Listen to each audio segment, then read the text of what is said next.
I Will Make You Proud by Wheredoesshego. Trigger warning. This fic includes talk of abuse, talk of suicide, and potential sexual content. Please read with care. Chapter 4. Run. Draco, 1990.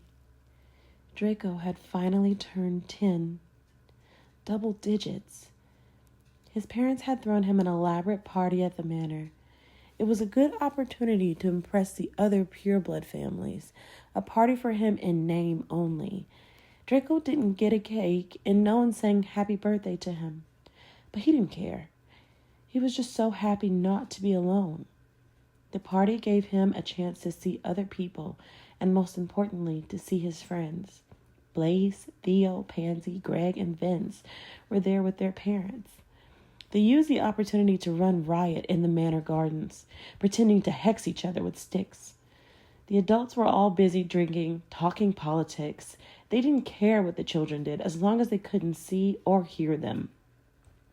Draco felt the unbridled joy of not being under the intolerable scrutiny of his parents, if only for a few hours. He felt like he were a wild animal, like he had been inadvertently set free from his cage. He screamed, hollered, and whooped. He chased the boys, running until he felt like his legs were going to collapse, his heart pumping hard, blood buzzing in his veins. He was much faster than both Crab and Goyle, but Theo was slightly harder to catch, and he met his match in Blaze. The joy he felt running through the orchards, the wind whipping his hair, and his adrenaline pumping was like truly breathing for the first time in so long. He felt as though he had been inhaling dust up to now, the particles clogging his throat, suffocating him, and now he could take full, freeing breaths in the crisp, fresh air. Draco ran so fast that his vision blurred, and his chest heaved. He relished the feeling of it, laughing as he ran. Even as he breathed wheezed in and out of his chest, he kept his eyes on Blaze just up ahead, the thrill of the chase igniting something in him. He wanted to win. He had to win. Although he was faster, Blaze tired before Draco did, and they collapsed in a heap on the grass, laughing and roughhousing, Draco feeling a slight mad edge come over him. He didn't even mind when Blaze inadvertently bumped some of his bruises and elbowed him in the ribs he thought he may have cracked a few months back. He bucked and twisted, fighting Blaze to be the one on top, the one pointing their wand down at the other. He knew he'd gotten a little too rough, though, when he saw it in Blaze's eyes, saw the pain flash there. Draco was ashamed to admit to himself that he liked seeing it, liked being the one to cause the pain rather than receive it. He swallowed down the sudden grim satisfaction he felt and allowed Blaze to wrest his stick from his hand and declare Draco the losing party. He reluctantly clambered off Blaze, ignoring the darkness that had settled low in his belly, and allowing Crab to change the game to hide and seek. They had needed to explain the rules to Draco, seeing as he had never played before, but he ended up being almost too good at it. He used some of his usual hiding spots, waiting in the dark, mossy spaces, listening to his own breathing, thrilling at the sound of their voices calling him as he peeked out at them from his vantage point. He had more patience than his friends, though, and ended up coming out eventually when Theo got bored and said he'd given up. To end his perfect birthday, Draco even got a small, sweet kiss from Pansy. She had pushed him up against the glass door of the greenhouse as they searched for Goyle during the final round of hide-and-seek, and planted her lips on his briefly and chastely. "Happy birthday, Draco," she had whispered, her hair coming loose from her headband, mud on her face, and something Draco had no idea how to identify shining in her dark eyes. Draco hadn't been touched by anyone gently for so long. He had thought about that kiss for months afterwards, when the party was just a glittering memory amongst the monotony of his day-to-day life, using the recollection of the soft brush of her lips to comfort him as he lay in bed at night, bruised and sore, hugging his pillow. He would press a fingertip gently on his lips and try to replicate the sensation of a human touch that was kind, that didn't hurt him, a small gesture that had meant so much. Draco felt like he had been waiting to turn 10 forever. Now he only had to make it through one more long year until he could finally start at Hogwarts. Why did time have to crawl along so painfully slow? Now that he was 10, Draco did not cry anymore. His father had finally beat that out of him. He was so proud of himself when he managed to grit his teeth and hold back his screams, no matter how hard he was hit, kicked, punched, or slapped.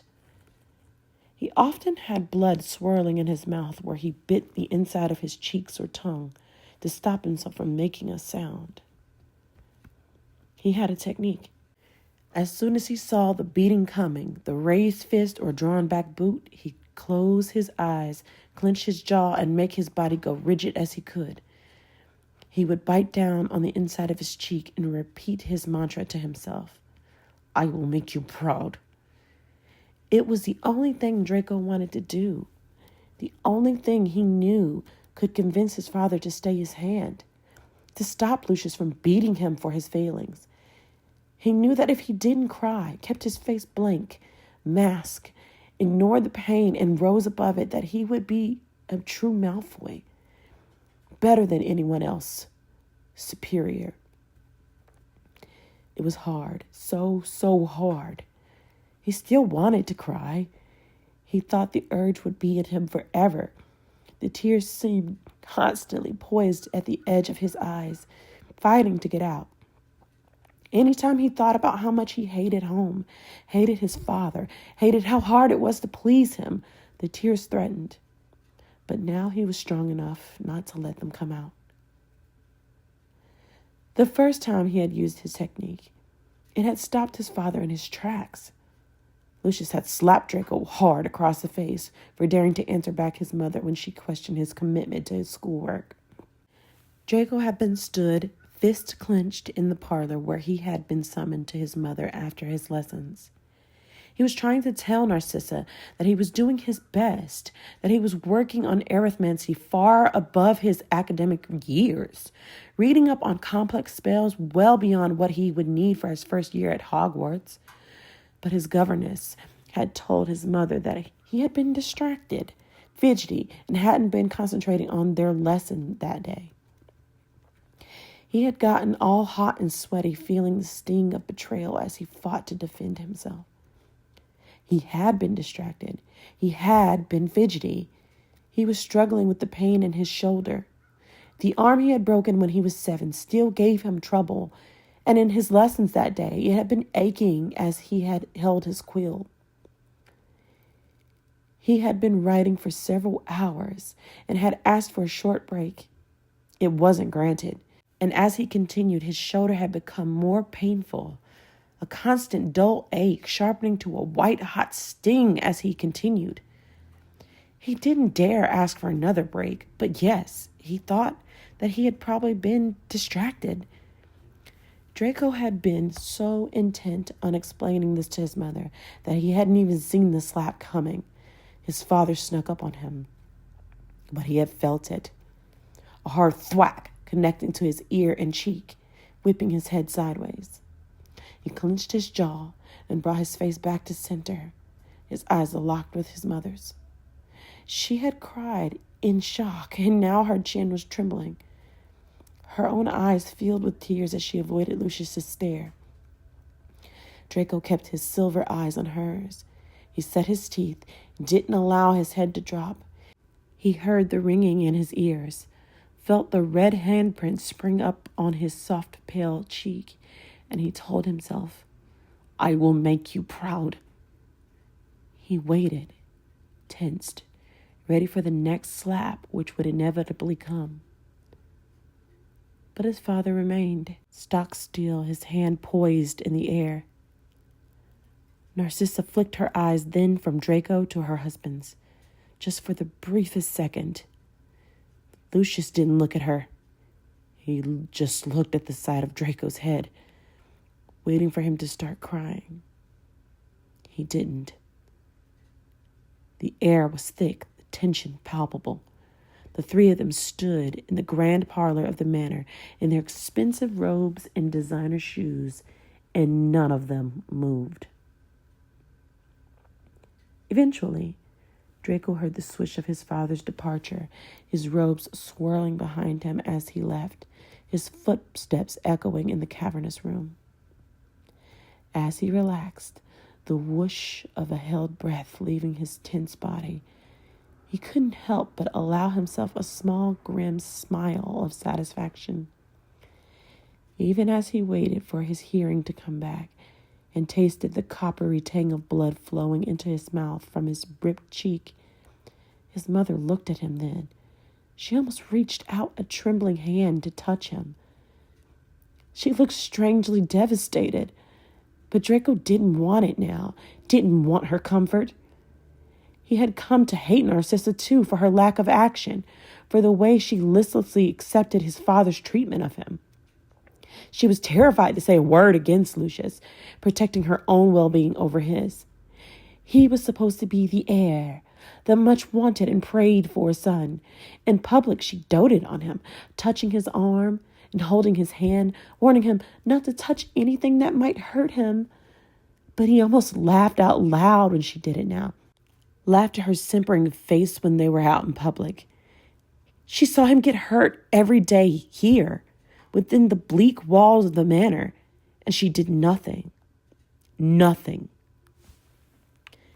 But Draco played his part well, acted like the dutiful son, allowing his parents to fawn over him at parties and social gatherings.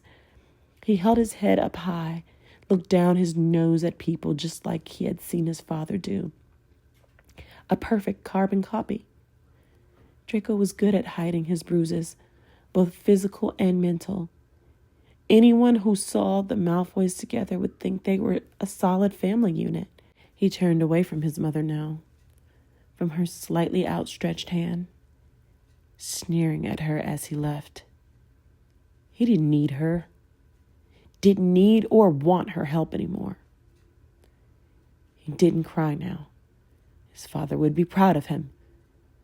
Things were finally going to change. He knew it. It was only a few weeks after that Lucius began using the Cruciatus curse on him. For short times to start with, and then longer, leaving Draco in a puddle of his own vomit, urine, and snot, convulsing on the floor. The first time he had sneered down at him as he flicked his wand and scourgified the mess, a look of utter disgust on his face. Draco had looked up, twitching, the agony white hot in his veins, and he had realized he'd somehow failed again. After that, Lucius didn't even bother cleaning up. He just left Draco on the floor, facing his own vomit, until he stopped shaking enough to pick himself off the floor and make his way back to his bedroom. He had heard his mother one evening, weakly protesting against this, as she sat at the dinner table with his father. He heard the sharp, sudden rap of his father's cane against her knuckles as her hand lay on the table, her quiet sobbing, the shocked silence in the room afterwards. How dare she tell him what to do with his son? He hissed. Who the fuck did she think she was? Draco needed toughening up, Lucius spat. The Dark Lord was planning a return. He had heard small whispers on the grapevine, slight undertones of worry he had sensed at the ministry that led him to believe the time was drawing near. Lucius prided himself on being prepared, on planning for any eventuality. The Dark Lord would need an army, and Draco needed to be his best soldier. Narcissa didn't believe that Voldemort could come back. She didn't believe the rumors, but Lucius would have none of it. It was for Draco's own good, he said. He wasn't going to present the Dark Lord with a weak, pathetic child. He was going to give him his next top general. Someone who could be there waiting in the wings when Voldemort was too weak to carry on, ready to take over. The Malfoys would rule the wizarding world. He was training him. He needed to be trained from now so that he was ready when the Dark Lord called him. He would not let him fail. I can do that, Draco had thought, shivering, pressed up against the doorframe in his pajamas. I can be what he wants me to be. If that makes him happy, if it made him proud, I can do it. He made his way shakily back down to his bedroom, the tremors of the Cruciatus still echoing in his muscle memory, and he climbed into his large 4-poster bed, sighing with relief at being able to relax his taut muscles, letting his twitching fingers fall to his sides. Draco didn't sleep. He laid and plotted. How could he become what his father wanted? What did he need to do? The first thing was to read, he decided. Read all the grown-up books in the manor library. Know more than anyone else. Even if he didn't show them, he knew it. He needed to know the spells, know the ways he could hurt people if he needed to. Then, just like his father, he would need to make friends in high places. Even if he hated his father's friends, hated the slimy, smarmy people that came to the manor, posturing and preening, speaking about blood supremacy and good breeding. He needed to act like he shared those values, like he looked down on everyone else as though he didn't just want desperately to have friends, to be liked, to not be so agonizingly lonely. He hated them all, but he was going to be just like them, be the best. Draco vowed he was going to make all of them proud. Hermione, May 2006. Hermione jerked awake, her heart pounding, legs tangling in her sheets. Draco Malfoy had been in her dreams. Sometimes it had been the sight of his face as he hung from the rafter, purple and bloated, that flashed in her mind. She kept thinking about the terror that she'd seen in his silver eyes as they had bulged, forever frozen in an unseeing gaze. She wondered whether anyone at the morgue would have closed his eyes for him, whether they'd maybe let her go and do it. She shuddered at the thought of seeing his body again, of how his cold skin would feel under her fingertips, but couldn't bear the thought of them open, staring like that forever. She lay on her back, sweating, her hair sticking to her neck, as her mind flickered through memories of him as a child.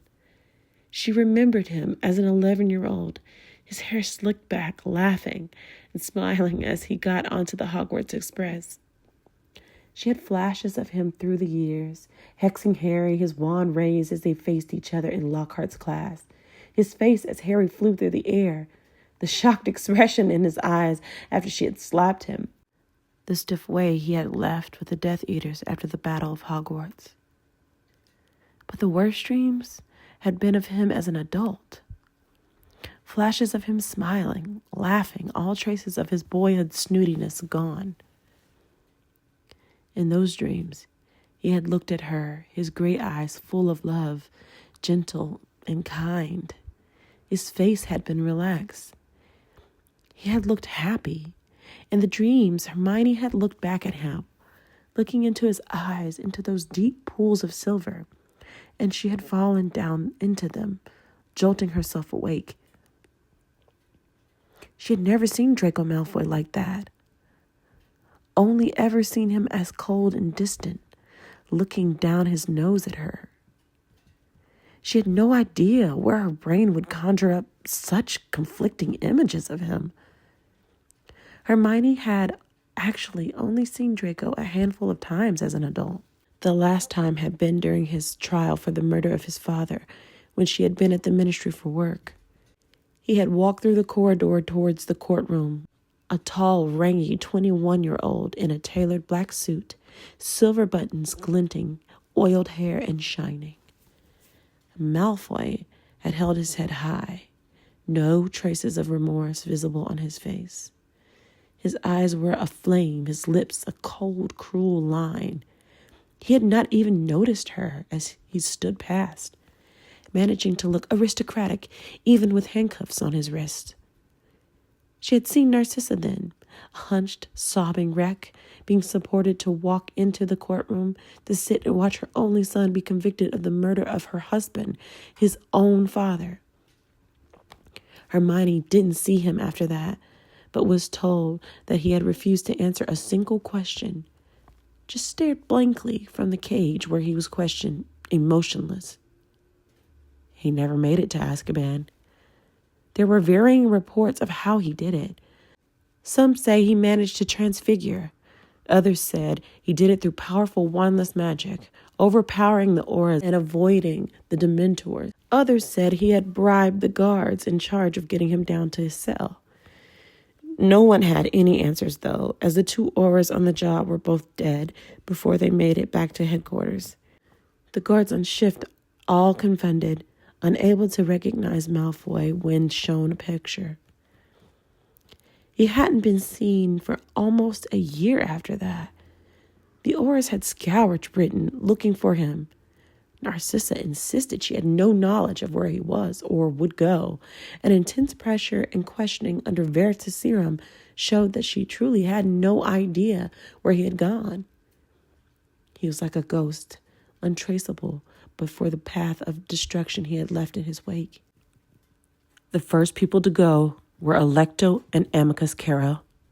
They had been found dead in their home. A swift killing curse had befallen Alecto, but Amicus had been tortured. It had been cut and healed repeatedly, bled out. Someone clearly looking for information. They hadn't wondered by who for long. Draco Malfoy had carved his initials into Carrow's cheek. No one could figure out why he had gone for them. They were fellow Death Eaters. The next one had been Antonin Dolohov.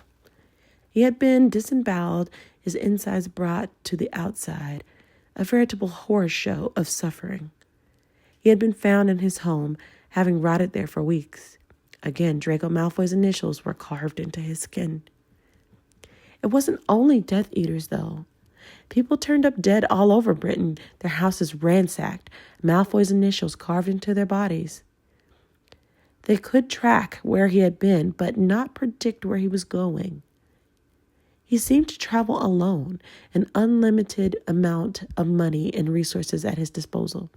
A clause in Lucius's will had meant that the auras were unable to convince the Gringotts goblins to cut him off. Even after his father's death, the Malfoy money still sustained him, Harry told her bitterly at the time.